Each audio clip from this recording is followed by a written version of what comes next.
Good morning, everybody. Welcome to today's New Mexico True How-To webinar, How to Make Foodies Crave Your Destination. First off, you got to admit, you love the title, right? Great title. So this is our, I believe, our third or fourth in our series of New Mexico True How-To webinars, where we're finding New Mexico's industry experts and harnessing their knowledge in an effort to pass it on down to other members of the tourism industry. You know, we are so much stronger working together, and I just love the idea of co-opetition, that we're all working together, not necessarily as competitors, but cooperatively, and how we view each other is just, it's changing in New Mexico, and that's so refreshing. So my name is Rebecca Latham. I'm the Cabinet Secretary for the New Mexico Tourism Department, who's still learning how to say my name. And today I'm joined by Heather Briganti, our Communications Director, and three members of our tourism and hospitality industry who are doing great things in the realm of food and cuisine, really playing up to those strengths. So we'll hear from Brenna, Nicole, and Stephanie in just a second. But we want to, before we dive into the questions, want to talk a little bit about why we're even discussing this today. Why is marketing to foodies something that's important for us in New Mexico? And we see, it seems day after day, research pointing to cuisine being a top motivator for travel. I think a recent study showed that 3/4 of all leisure travelers are participating in some sort of an activity motivated by food, and that food plays heavily into destination decision making. And also something that was really interesting for us here at the Tourism Department in New Mexico last year, people spent more money on food and on F&B than they did on lodging. Crazy, right? Yeah. So we know food's huge for us. Recently, a competitive state conducted focus groups to find out where they fell in decision making for leisure traveler, and we were at the top of competitor states focus groups for cuisine. So people planning a trip to the Southwest that want to know about food, they're coming to New Mexico. So it's important that we know how to market to them. So let's just jump right in. Brenna, why don't you tell us a little bit about who you are, what you do, and why foodies, how you're attracting foodies. Right. So my name is Brenna Moore. I'm Communications Specialist for Visit ABQ. And foodies are extremely important to us just because of what you said. New Mexico is very well known for our authentic, traditional New Mexican cuisine, and I think that factors in, that's a big factor for people when they're planning vacations here. And the way that we're marketing to them is, you know, we really try and highlight our diverse and authentic culinary scene, because we do have traditional New Mexican cuisine, but that's not all we have. We have such a prevalent, really deep culinary cuisine, especially in Albuquerque. And we highlight that through our visitor's guide on our website, through social media, and through paid and earned media as well. And I do want to also highlight that Albuquerque was named one of America's best cities for foodies by Travel and Leisure. Congratulations. I think that was a few years ago, but still it's great to know that that sort of recognition is being highlighted in the national news media, which just furthers the reason that they should come here to taste the food that we have here, and one of the only places that you can really get this food. So I think that's all very important. Hey, thanks, Brenna. How about you, Nicole? I'm Nicole Ammermann, the director of the Santa Fe School of Cooking, and we just celebrated 27 years in business in December. Congratulations. Thank you. And I think that marketing to foodies, when we're from New Mexico, we kind of have an advantage, because we have food is part of everybody's travel. But people want to dig deeper, and food is such an important part of our history here in the state. We have such a unique food history here. And so what we really try to do is not just offer great food, we teach them where it came from, why it grows here, why we eat it here, why we use corn in, you know, so many different ways, because it's not that much growth here, but it's tries to make it an educational thing as well, so that people can really have a better understanding of the food, and it helps them when they go out dining at restaurants around New Mexico, if they've taken a cooking class, and have a better understanding about why they're eating what they're eating, why we're serving that, why we might make it and prepare it that way. So yeah, that's my take on this. Can I just add, some of us did a tamale class at Santa Fe School of Cooking last week, and it was fabulous. And I really did like, in addition to the cooking and the team building aspect of that being really fun, I did love learning about the history of tamales as well. I felt really smart when I Great, good. You mean there's more substance to tamales than just delicious? And then as far as marketing goes, we, obviously it's my family's business, so everything I do is very personal, very hands-on, and I try to just make sure that every customer leaves happy. And so there's nothing better than word of mouth, assuming that you're sending happy customers out the door. But we do advertise in the Santa Fe travel planner, which is the equivalent of the visitor's guide. And of course, social media is huge, and we have a social media expert that we hire. And then my favorite advertising is we have the little pedicabs down on the plaza in Santa Fe, and we're 2.5 blocks off the plaza, but it's just far enough that some people want to get a ride to the hotel. So I advertise on the back of the pedicab. It's my favorite advertising because anybody who's walking on the plaza, it's great. It's fun, yeah. So. That's awesome. Thank you. And Stephanie, you wear two hats. Why don't you tell us a little bit about who you are, what you do, and why foodies are important to you and the event you've built. So I'm Stephanie Cameron, and I am the publisher, owner, along with my husband, of Edible Magazine here in New Mexico. And so we tell the stories of local food. We talk about food. Foodies are integral to everything we do.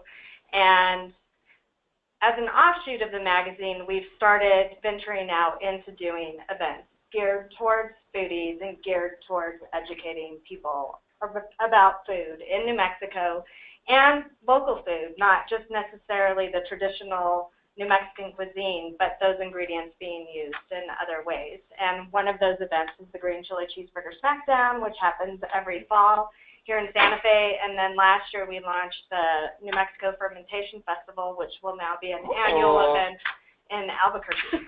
So, yeah. How fun. Yeah. Yep. How fun. We're putting together the finishing touches on our 2017 New Mexico True Adventure Guide. And we've reformatted everything this year, making it more inspirational. We really want to capture new attention and drive them to thinking big about New Mexico. And the first feature is on the chefs of Santa Fe and about food in Santa Fe. The second feature is on Brew Mexico and how breweries are for lack of a better term, exploding. I know that's probably not a good word to use, but how breweries are really popping up and being so much a part of Albuquerque and now the greater New Mexico as well. And then we get into some of the other interest-based travel, but this is totally new for us. But we know food and wine and craft beers are really driving trips to New Mexico. So we wanted to play up to that. And I look forward to sharing that when it comes out a little bit. When it comes out, I think next month. Yeah, great. And before we dive into the deeper questions here, I just wanted to tell everyone, if you have any questions throughout the webinar, please text Laura Rasmussen, who's our Public and Industry Relations Coordinator. She can be reached at 505-469-2739. So that's 505-469-2739. We'll get to questions at the end of our panel discussion. We'll save 5 or 10 minutes for those. Yeah, great. Okay, so Brenna, I'll start with you on this one. Can you tell us more about how you partner with local businesses? I know you guys are a partnership organization, and then also how you funnel that information to them about marketing to foodies and why that's important. Sure. So a lot of what we do is really dependent on our partnership organizations, and they have so many unique offerings that make it very easy to market the city and its cuisine to the travelers that are wanting to come. And I can just think of a few examples, like what Nicole was touching on, where it's blending the cuisine with the traditions and the culture behind it. The Indian Pueblo Cultural Center, for example, they do fry bread workshops where they're actually teaching you the traditional process behind it. They talk a lot about the three sisters, which are corn, beans, and squash. And so you're just kind of tasting that, and then you see that reflection in the food as you're traveling through the city, and it just kind of brings a deeper understanding. And I think it's really great. It kind of nods back to the tangible tourism. You just read my mind. We need a cowbell so that every time somebody mentions something that's tangible tourism, we're like, tangible tourism, there it is. You know, when you said fry bread workshops, I was like, yes, that's it. That's perfect. Exactly. And there's so many businesses in Albuquerque that we work with. Routes Rentals and Bicycle Tours does a New Mexico Chili bike tour. They also do brewery and winery tours. El Pinto has a Yoga-ritas class that you do this crazy yoga class and you drink a margarita at the same time. That's how you need to go exercise with you. There's the margarita. I've done it actually, and the yoga was pretty difficult. It's so tough. You really have to work. You're burning the calories. Yeah. So, and Casa Rodena has a wine and Pilates class. So it's those types of things that I really think tell the New Mexico story and help just get a different understanding of the cuisine here, and knowing that it's not, it's truly one of a kind. And I just love those experiences that bring that to another level, and it just makes it so much easier to market to foodies because it's this experience that you can have here only. And then the way that we just, funnel information to our partners, we work really closely with New Mexico Tourism Department, just especially with New Mexico True Certified and all of the food products that are part of that whole category that can only be found here, where people, like an example of Selena Biscochitos makes like a green chili pecan biscochito. So it's those things that are just truly unique. And then I'm always just trying to keep open communication with partners through email newsletters, just in person, trying to always stay on top of what's new and what's happening so I can help get the word out about those types of things. All very important partnerships. Great. Stephanie, I wanted to ask you also about how you work with local partners and also how you link them all together to create the Green Chili Cheeseburger Smackdown. So we have partners on many levels with that event, starting with the chefs, obviously, that commit their time and effort and skill to come and cook the burgers for everybody. So we're a partner with leading into, at the beginning of the event, up to 15 restaurants. That's kind of the cutoff for the number of restaurants that can throw their ring into the hat for the first round. And then after that round, it's narrowed down to 7 chefs that actually show up on site. So we have a partnership with the restaurants. We launched last year a passport that allows readers to go around and try all the burgers at a discounted price. And then, there's a contest, whoever got the most stamps, won T-shirts, that kind of stuff. But it encouraged people not only just to come to the event, but to go out and really, truly taste the burgers and during the online voting process, be able to make a true educated decision versus just, oh, that's my favorite restaurant. So we encourage that. This year, we'll actually be publishing the passport in the magazine, so there'll be 20,000 passports versus 3,000 passports. So it's really to encourage local economy, business to happen. And then on another level, we have lots of marketing partners with New Mexico True was one of our big partners this last year, the city of Santa Fe, and we come together in lots of different ways leading up to the event. It's not just about just putting something on a website. We do what we call a social media crawl, and we get together several influencers on social media. New Mexico True, City of Albuquerque was part of one, City of Santa Fe, Simply Santa Fe, like all the big ones that everybody hashtags. And we had a common hashtag, Edible Smackdown, and we spent 2 days on an eating marathon to try all 15 burgers before the online voting opens. And so we split up into 2 teams, and we literally ate 15 burgers over the course of 2 days. And how do you get on that list? Seriously, like paradise. Like, you need 2 more? And so we're eating 15 burgers in 2 days without you. So it'd be good to have a reason. So everybody's taking pictures and using the hashtag, using their own hashtags, using New Mexico True. And in those 2 days, we trended #1 on Twitter for regional, and we also had 750,000 impressions with Edible Smackdown. Nice. Just in 2 days. And it really, it's a visual thing. It's all about the pictures of those burgers and just this inundation of, you know, to all the followers of those channels that really gets the buzz going and, you know, opens up the online voting with excitement. So that's great. Yeah. Well, there's no way I can eat a lean cuisine for lunch now. Nicole, I wanted to ask you about how you work with local partners, and also talk about how you work with Tourism Santa Fe, with us at the tourism department, and how you also work with the local hospitality community and kind of invite them in to get them kind of spreading the word about you as well.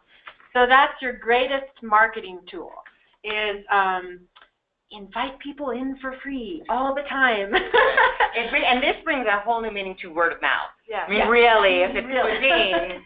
Really. I can't say enough. We comp a lot of people at the Santa Fe School of Cooking, and it is with the intention that it will pay for itself over and over and over again if you open your doors and invite them in.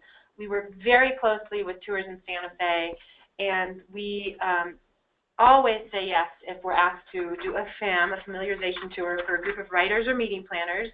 That will always pay for itself with either articles, being featured in an article, or meeting planners. I have a lady that's bringing 4 groups to me this year because she was on a FAM a few months ago. So always participate in those familiarization tours. That's my big thing. And even partnering, you know, with the city. Like, I'm not part of the Margarita Trail because I don't serve hard alcohol, but I wanted to be part of it, and so I sell the passport books there. I don't make any money doing it, but I still feel like I get to be part of it that way. And, you know, so just feeling like they can call and whatever they need, however I can be part of something, whether it's financially, you know, I make something or not, it really doesn't matter. It's feeling part of the community in town. So that's the first thing about working with your local tourism department. As far as partnering with businesses in town, hugely important, hugely important. We do cooking classes geared around Georgia O'Keeffe. We do cooking classes that are focused on Spanish, around the Spanish market. The History Museum, we do New Mexico history, food history classes, and those partner organizations help market those for me, and then in turn, I give them 20% back at the end of the year for all of the proceeds of people that signed up for those classes. So they're helping market it as well. I get to meet them and feel like I'm friends with all these people, the different, you know, partners in town. We've worked with the opera. We did opera classes, and, you know, again, I got to have singers in the cooking school, and we come up with menus around the time frame that the opera set in. So it's fun. It's different. It lets us kind of stretch our, you know, what we're doing and still be very local and very community involved, but get to have fun and do some things besides tamales and, you know, chili and enchiladas and things like that, which we love to do. But it's fun to kind of spread your wings and try some new stuff too. So that's really a lot of cross-promotion that way. And then the other thing that we do where we feel like another very important part of the restaurant community is we do our restaurant walking tours. And we've been doing those for 11 years. And so I work with 16 restaurants right now, and we bring these foodies to their restaurants. It's a win-win for all of us. The customers love it. The restaurants, the idea is that the customer will go back, the foodie will go back and book a meal with them. And so I feel very connected to all the chefs in town as well. And it's fun. It's great. And it's, you know, promoting food, and how can you go wrong? Yeah, right. I love the idea of all of these blends of, you know, of doing, you know, cuisine and fitness, or cuisine and wellness, or cuisine and history, or, you know, like all of the crossover, because then you're not just limiting yourself to one audience. You're limiting, I mean, really it's limitless, because you're able to find things. There may be people, we know there are people who are really interested in coming to Santa Fe to learn more about Georgia O'Keeffe, but maybe they wouldn't have on their own gone to the School of Cooking. So having that opportunity really brilliant. Yeah, so that's why when I, getting ready to come to this, I don't specifically market to foodies by necessarily picking a food-oriented magazine, because everybody's a foodie. It's tying it into your interests as well. And so it's finding the really interested traveler, which New Mexico is so lucky to get, I think, anyway. Cause makes it a more immersive experience, I think, like you were saying. I mean, if somebody's interested in Georgia O'Keeffe, but then they can do something else with that same piece, they feel like they're really just surrounding themselves with Georgia O'Keeffe, kind of. So this is our New Mexico True How-To webinar, how to make foodies crave your destination. And we're talking with Brenna from Visit Albuquerque, Nicole from the Santa Fe School of Cooking, and Stephanie from Edible Magazines, but also from the Green Chili Cheeseburger Smackdown. So big question for you guys. Does it have to be about chili? How can New Mexico destinations, restaurants, anyone who's looking to attract foodies, maybe that don't offer chili or have a chili thing, how can they expand? Does it have to be about chili, because that's just our signature food ingredient? And just pop it off. No, it doesn't. I bet there's a bunch of sighs of relief. So you talked about it earlier, the Three Sisters. If you want to keep things authentic, there are other things that grow here besides chili. Corn, beans, and squash. There's a lot, if you think about, not very much grows in New Mexico compared to other places. And so you reuse the ingredients in different ways. So corn does grow here, so corn tortillas, the masa in tamales. We do the calabacitas. Our calabacitas, we add corn to. But you kind of use the things in different ways over and over. And so we actually do quite a few group things for a little bit older demographic, and they don't want things smothered in chili. And it's a big part of our business. And so to find things that we can still talk about, the important things that, reasons that we're serving this, but keep it very light on the chili, we do that all the time. And we can still keep it pertinent to the local cuisine and the history here without smothering it in chili. I'd love to smother it in chili, but, but you can't do that for everybody. Yeah. Well, and yes, we do a green chili cheeseburger smackdown, and it's about the chili, but we also do a fermentation festival that is about a huge array of ingredients, anywhere from your beer and your spirited side, but then to your pickles and all the different things. And there's so many things. Yes, we're limited in what we can grow here, but what we grow here is amazing, and if you keep it fresh and local, you'll always deliver the best product. So farm to table or fresh and local trumps chili. Yes, absolutely. Okay. And Brenna, what are your thoughts? I think obviously chili is a huge component of the food here, and that's why a lot of people travel here, is to experience that. But I do think it's important to also kind of see what trends are happening throughout the nation, like food trends. So a lot of the times I try and keep on top of things like that, like when the farm and table movement was so huge, and seeing what businesses in Albuquerque were doing unique to that. Like obviously Los Poblanos Historic Inn and Organic Farm has that whole lavender farm on site. They grow their own produce. They have cooking classes there that they use their fresh ingredients to show. Farm and Table is also a great example. And also just, I think, like keeping up with other trends that have no New Mexico food tie-in, like ramen or pho, or, things like that are happening on a national level. So just, it's important for me to sort of keep track of what's going on in the city, to be able to tell that other story and how our cuisine fits into that grander scale for people who might not want, okay, I've tried New Mexico cuisine, I'm not the biggest fan, what else do you have here? And being able to tell them how diverse and expansive that cuisine, the culinary scene really is, and knowing that there really is truly something for every taste. Yeah. You just mentioned a few businesses in Albuquerque that really, bring that to the forefront and really, outside of your traditional New Mexican cuisine, are doing putting out a great visitor experience, based on things that are outside of chili. Nicole, can you speak to any of those experiences in and around Santa Fe? And then Stephanie, because you guys have publications with Edible that are, around the state, I'd love to hear your thoughts on just some of the some of the people who are doing it really well, so that our industry partners can not only hear from you, but also look to places around the state that either they can help promote or that they can reach out to and say, I love what you're doing, I'd love to do more of it.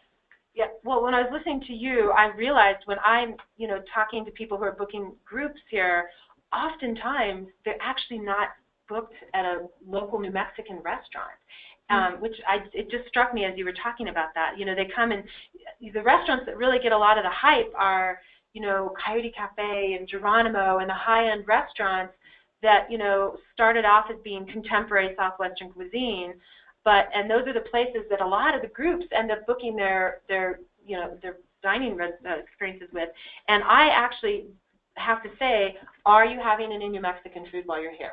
You must make sure you get the local New Mexican food, which is why we do it a lot at the cooking school, because oftentimes that's going to be their only New Mexican food that they eat in town.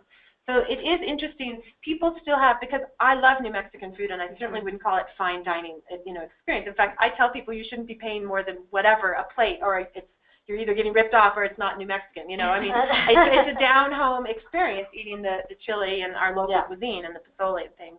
Oh, I forgot to mention pozole and corn. That's so important.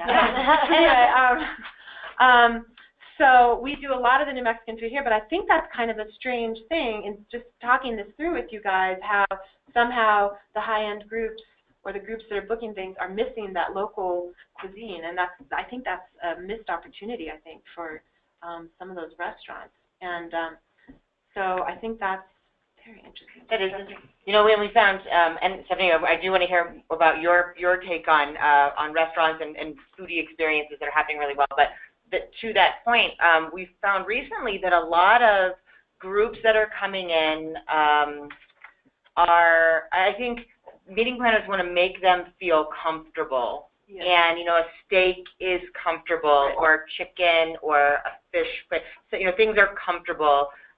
But, we would be, and I know those of us in the hospitality industry, those of us who are working with meeting planners and booking, we know the importance of cuisine in New Mexico, but I think a lot of times that gets missed because you want to just make sure that your people are comfortable. And I think as New Mexico continues to grow as this, renowned culinary destination, hopefully we'll see more of that, where it's just like when you're planning a group trip to New Mexico, or you're booking a group, that the first thing that they're doing is finding local New Mexico flavors or chefs that they can really get that experience. Right. But it's also important, the other restaurants that aren't doing New Mexican food, hugely important to the culinary scene. That's what makes it interesting, because anybody would want to come and mix up what you're doing anyway. And so, we're lucky to have so many James Beard nominated chefs here locally in Albuquerque and Santa Fe. And so I know a lot of people like to hit that. I think that Fernando, when he opens Cezanne, he hit a new market with like kind of high-end Mexican food, and his little mole presentation is phenomenal. And it plays into, the base of New Mexico and talking about the difference between Mexican and New Mexican. And it's creating a story. And that's what all the restaurants need to do, no matter what you are serving, is what's your story. And Fernando's done a great job of that. There's quite a few places that I love to go to that have made a story. Yeah. And, growing their own food, on property. John Sedler to Loisa, he made a wonderful story around his grandmother, and really kind of taking the local food but making it just a little bit fancier, but really staying true to the traditions of the food. So there's a lot happening with the food here in Santa Fe and New Mexico. So. Yeah, great. For sure. Stephanie, what's your take on places around the state? Well, on a total opposite spectrum, with the brewery culture that's coming up, the food trucks.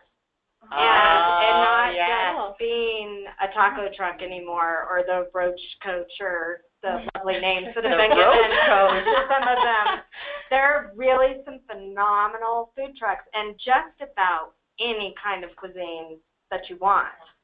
There's the traditional New Mexican cuisine and several taco ones, but then there's like Vietnamese ones and mac and cheese and you name it. There's a mac and cheese truck? Oh, yeah.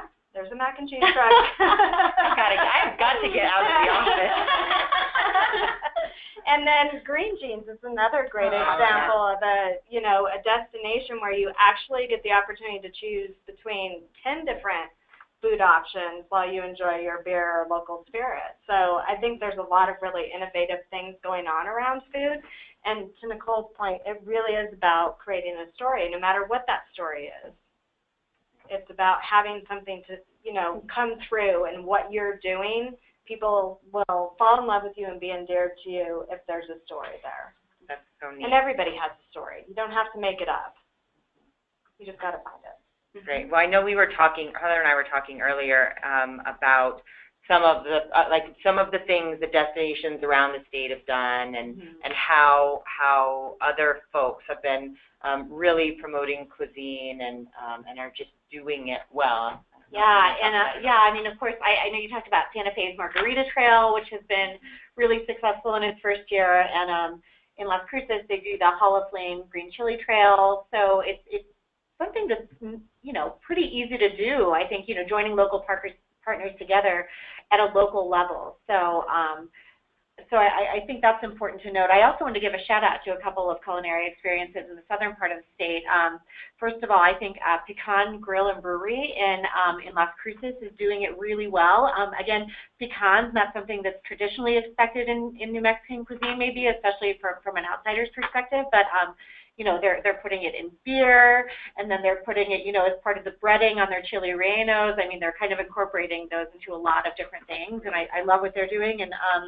And then down in Monticello or Monticello, I can never remember which way to say it correctly.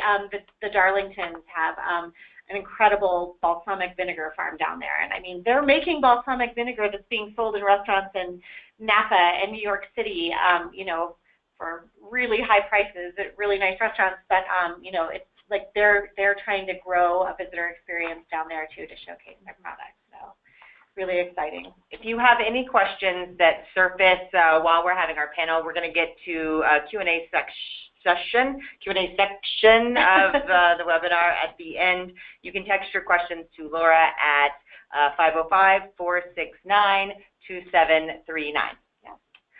All right. Next, can you all tell us? Maybe we'll start with you, Stephanie, and kind of go down the line. But what's been your most successful campaign? Culinary campaign so far? That's a tough one for me, because being just an overall marketing vehicle all the time, it's hard to pick that one thing. I have to say the social media crawl has probably been, from like a really condensed promotion of a product, has probably been our most successful thing that we've done in promoting a specific event.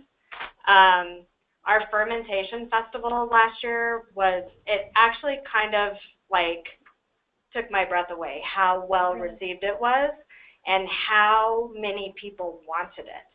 Like within 2 days of posting the event on Facebook, there were like 5,000 people that said they were interested in going, and we sold out. We're doubling the size of the attendance this year. So I think, there's definitely so much more to explore to food here, and it doesn't all have to be about chili either. Yeah. So. Great. Being from a small, Brenna reminded me about this story, so I'll share it.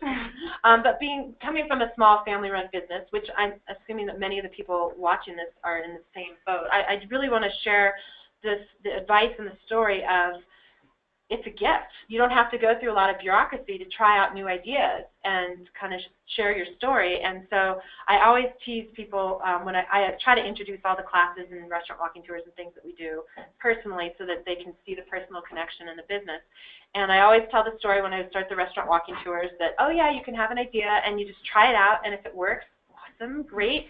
And if it doesn't, you just kind of pretend like you never did it. And that's one of the beautiful things about having a small business. And so with the restaurant walking tours, which has been a very successful addition to our business of doing the cooking classes, I'm just a yes person. And so I was having lunch at La Boca, actually, and Chef James kept sending out food with this wine. And he said, what do you think about this, Nicole? And I was like, oh, awesome, I love my job. And that's where I came up with the idea to do the restaurant walking tours.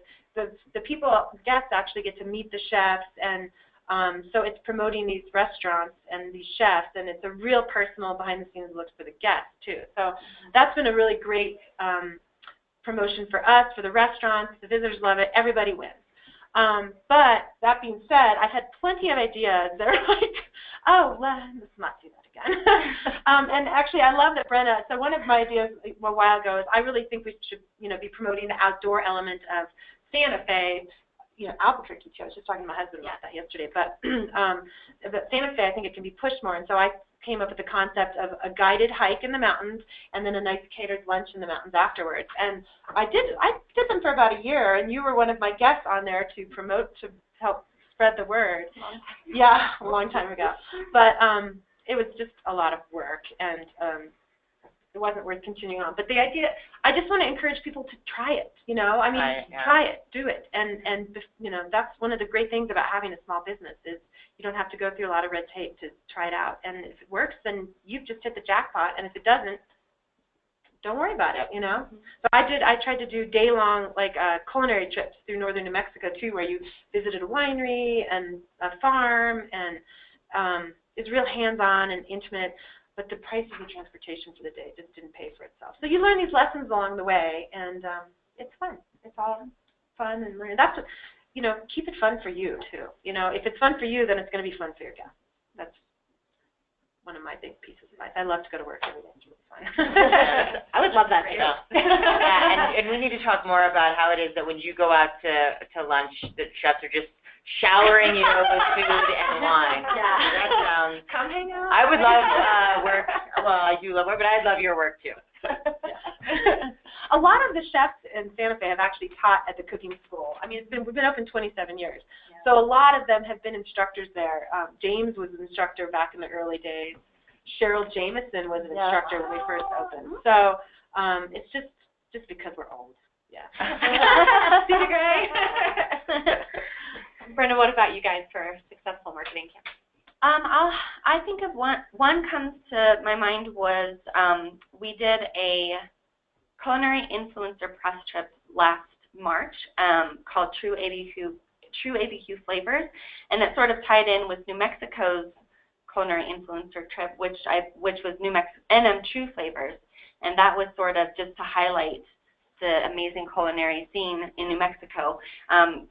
On an influencer level, so people who are just very influential on social media.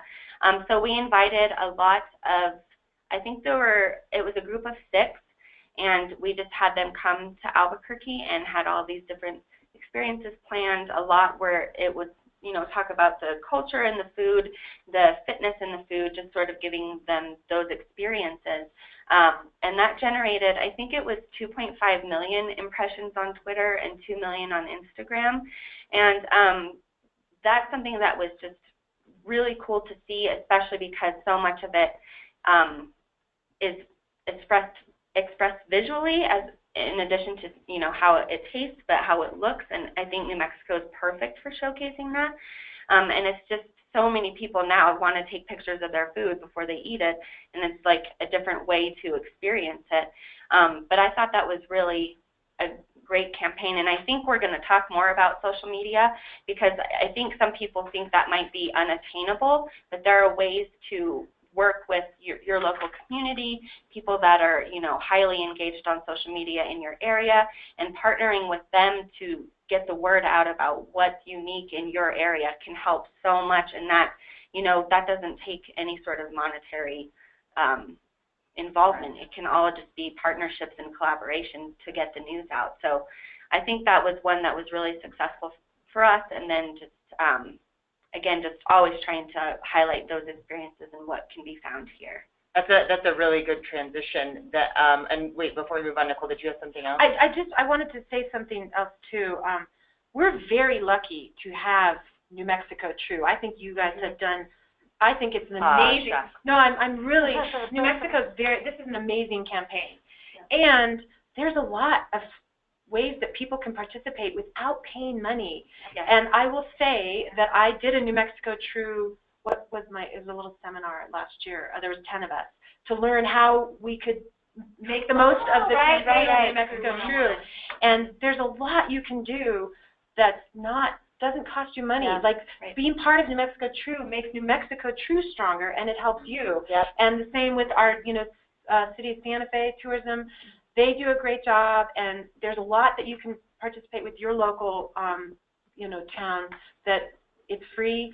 It makes them look better. It makes you look better. And so I just want to make sure that everybody knows the opportunities that exist that have been created by your local town and New Mexico True. So we're very lucky to have that. Thank you. We, and that's something, you hit the nail on the head where it makes us all stronger. The success of tourism and hospitality in New Mexico over the past 5 or 6 years. We can't point to the one thing that did it all. What we can say without a doubt is that our industry is working smarter and harder together to make it happen for New Mexico. And it's through, it may be through things that we offer, it may be through things that Visit Albuquerque, Tourism Santa Fe, local CVPs are offering.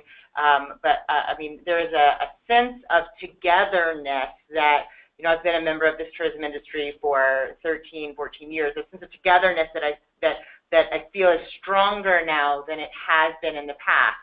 So I'm grateful to hear you say that and know that it's not. I'm not just making it up in my head. You're not. You're not. Thank you. I know Brenna just mentioned talking about social media. This is something that it's a recurring theme. We've heard you all talk about social media and how important it is. I think influencers, the idea of influencers, we could do a whole how-to webinar just on how to work with influencers, because we do influencer campaigns, and sometimes they're incredible, and sometimes we're like, oh, if we only would have known this. So let's make a note. We should follow up on just doing a webinar on influencers. But back to social media in general. How important is it to what you're doing? We know huge. You guys are doing your own influencer thing with the event, but talk about how you're using social media to get the word out, to get other people talking about. So it's not just you talking about what you're doing, to get other people talking about what you're doing. Stephanie, was there? Well, from the event, just talking specifically to the event, it's part of it is like you do have to commit to it. It is a time-consuming thing. And not everybody has the time to do it, so there are companies out there that can help you. And, if you have the money to invest in having somebody who can update your Instagram account on a regular basis and that kind of stuff, you're going to go a lot farther. If you're not consistent with it and you just do it here and there, you're probably not going to have a lot of success with social media. So it really does take commitment. You have to go all in with it. Yeah, you have to go all in, and you don't have to do it all. You don't have to have every kind of social media account out there. Pick one or two and get committed to those before you start spreading yourself thin and trying to do 12 different social media accounts all over the place. But social media is what it is. It is part of our world now, and you can't do business without it. And I'm a print publication, and I still need social media to help spread the word about what I do. So, great, thank you. It's hugely important. From my perspective, you have to have it. I oversee so many things. I pay somebody to do it for me because I don't feel that I could do that on my own, and I didn't have somebody on my staff that could commit to that. So I do pay somebody to do it, and we do focus primarily on Facebook and Twitter because, just like Stephanie was saying, I can't afford to pay her to do it. We just, we had to pick where we wanted to put our energy, and you have to do it. And then I supplement with the food shots, and the people there cooking on, the stuff happening right then and there. I supplement with that, but. Yeah, it's just one of those things. It's just like your rent check. Just plan on that. If you want to, you've got to do it. Yeah. So, yeah, I echo those same thoughts. And I think social media also gives you another way to be collaborative with partners because you have one message and you can mention multiple people in a message, and then they can share it to their audience and they can share it. So it's just a way to amplify what's already happening. And I think for some people, social media is like it is time consuming, and I think some people are almost a little afraid of just, you know, really embracing it and really trying to figure out how they can make it work for them. I think for a foodie audience, just from my experience, I do think Instagram is huge. Yeah, that's for sure. Where a lot of the foodie influencers are, and you know, there really is an art to taking pictures of your food, and the lighting has to be right. You can be standing on a chair. Exactly. So I think it's important to think about the visual aspects of food, because really it is kind of getting into another realm where people are just as concerned with the presentation and how it looks and how it will look to their followers as much as, you know, sort of getting to savor the view of it and the taste of it. But I do think it's important to, when you're starting out on those platforms, just to do some research about who's in your area that might already have a huge following, and just even setting up a meeting with them to talk about if there's a way to collaborate, because that, again, is just, you know, doesn't really take any monetary commitment on your end, and it's just a way for them, you know, maybe to partner with you to help get their word out, and then for you to partner with them too. So it's just that whole collaborative nature of things, and I think that's an attainable thing to social media. It's also, no, I didn't mean to interrupt you. It's also linked to all the review sites too. Yeah. So TripAdvisor, Yelp, it's all the same. Yeah. So those, you know, it's a little different for you guys, I think, but Right. you know, it's all about good reviews. Yeah. And it's all about, you know, maintaining those. I've done, you know, seminars hosted by TripAdvisor, the best way to handle things, and and then it comes back, circles back to making sure you're giving the best product possible, so that you have great reviews and that you don't have to worry about that. But it's all so interconnected. Yeah. And but it really does come down to loving it, giving their customers the best experience they can. That's where it all starts. Yeah. Couldn't agree with you more. Okay, great. All right, so as we're kind of wrapping up here before our question and answer portion, what is the one takeaway each of you wants people watching to take away from your time here today? Your best piece of advice. Love what you do. I mean, if you're getting into something in the food business here, it's all about the passion, the love, and it will spill over to the people that your customers. Like, I want to use the example of Matt Romero, the farmer. He loves what he does. Yes, he loves what he does, and I love to work with him. And it's a lot of. He makes it fun. The customers love him. People want to go and find him at the farmers market. So if you love what you do, then I think it will just spill over into success for you. I heard somebody say once, if work isn't your calling, you should find another line of work. And I wrote that, right where at my desk, I'm facing it every day, just that reminder, if work isn't your calling, you should find another line of work. Yeah. So that's good point. Good point. How about you ladies? What's your biggest piece of advice, or your one takeaway that you want people watching to have? I think I liked what Stephanie said about you have a story. You don't have to make it up. You just need to find it. And I think that's so true, because I think a lot of the time, and I think, Heather, you were talking with me about this before, it's sometimes you have to take a step back and look at really what's there in front of you, because it might be something that you haven't seen before. Like, just for instance, a green chili cheeseburger. We might not think that's special here because we are living in New Mexico. But to someone else that's never been here, and it's like, you put green chili, like, that's just such a crazy thing to some people, or just so unique. And it might be just like an everyday thing, and it's important to not get sort of caught up in the everyday, that you're not seeing those gems that are kind of hidden in the background that you might not think are going to be of interest to a visitor or someone that's coming to your business. But just really knowing and understanding that, oh my gosh, this is unique, and this is something that I could really tell the story of, and then just be able to generate so much interest in that. And I just think trying to think of it that way, kind of out of the box, and not so, oh, well, this isn't interesting to me because I'm from here and I've made this, I've years eaten and years. cheeseburger for the past 25 years. Yeah. Or this is a generational recipe that's been in my family for, hundreds of years, but that is like exactly what people are coming here for. So I think it's just really trying to pay attention to those unique things that you might not have seen in the first place. For me, it's community.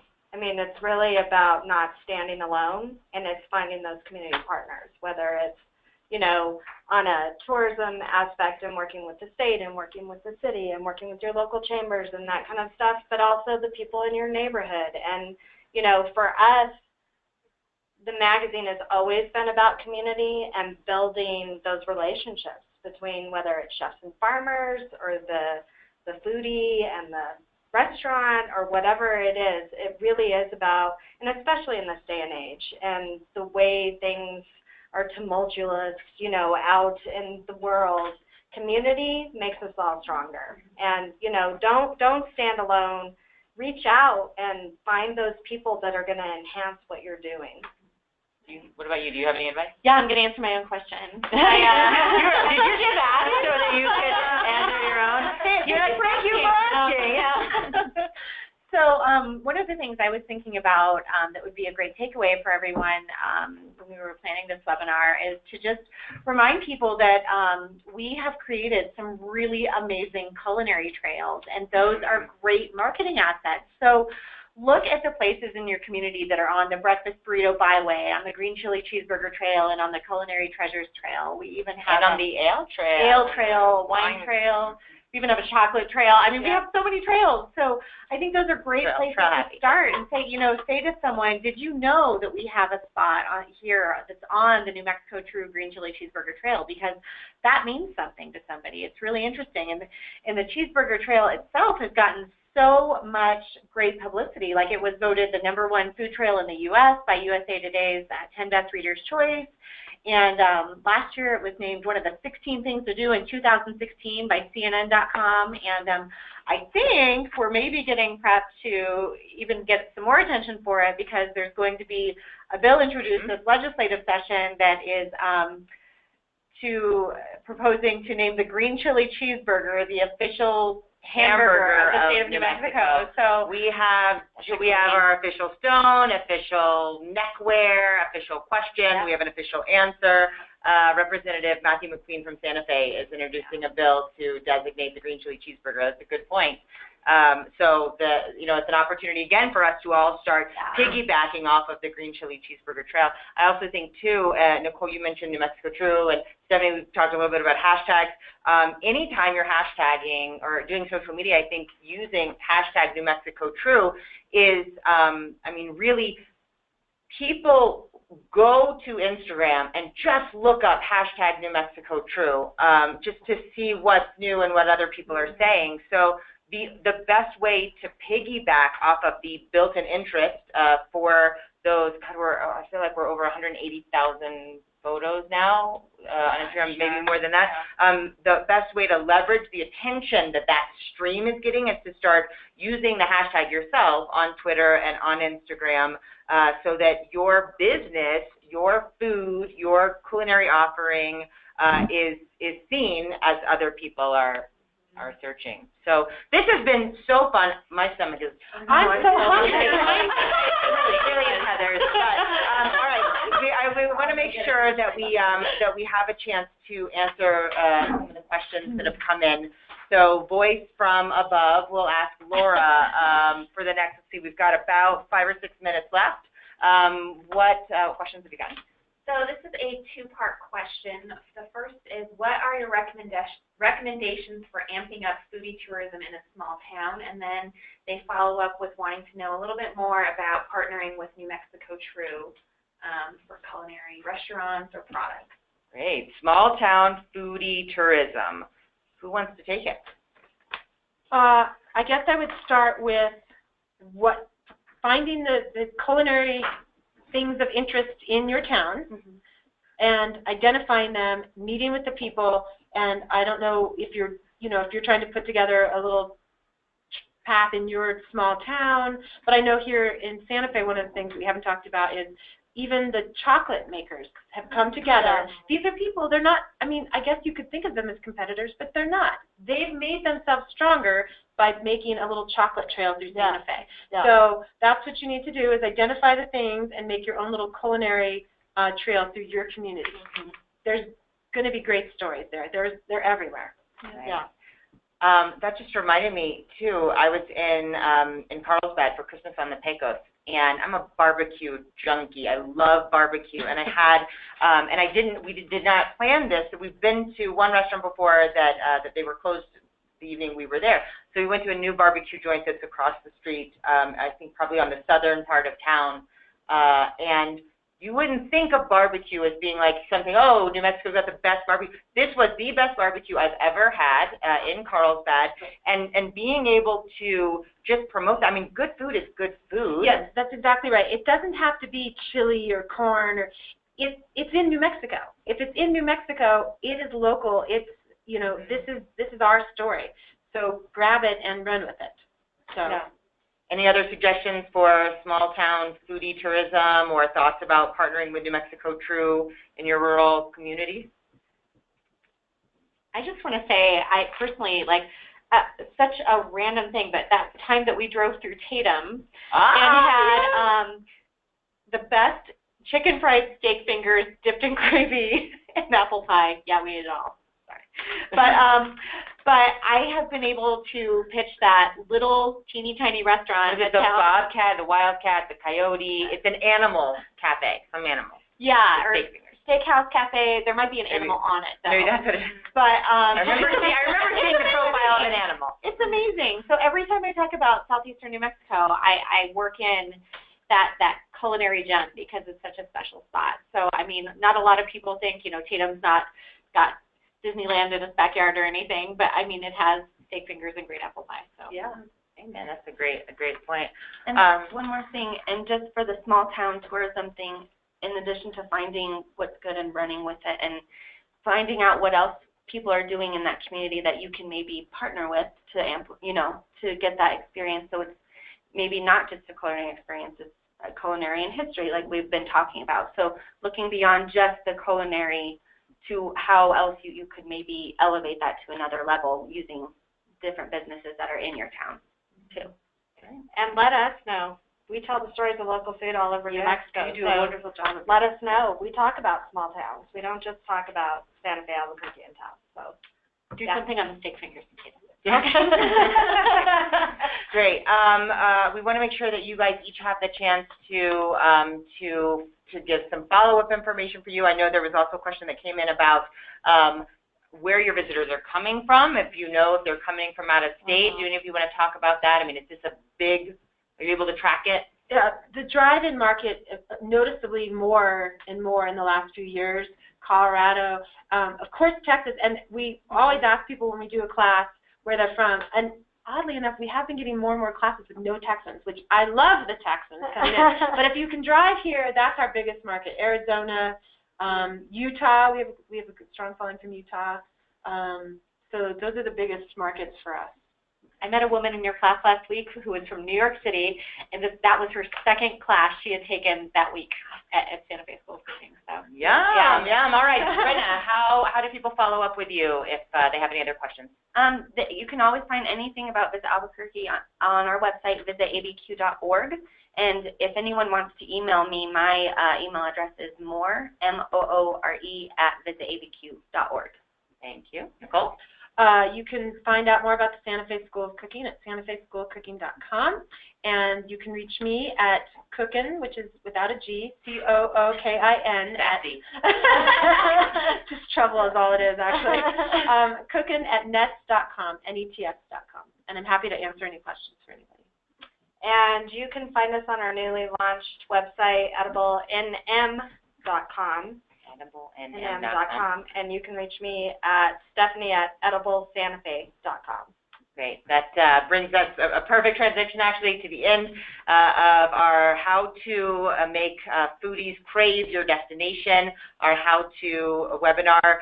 Next in our series, the third Thursday of February, how to navigate the new newmexico.org. We, too, are launching a website. In fact, any moment now it'll be going live. Don't break the internet trying to get there. It's one of those, let's just get it out there today. Let's see what happens. But newmexico.org has received a beautiful overhaul to make it much more streamlined and user-friendly, but it means a lot of new stuff and new opportunities for our tourism industry partners in New Mexico.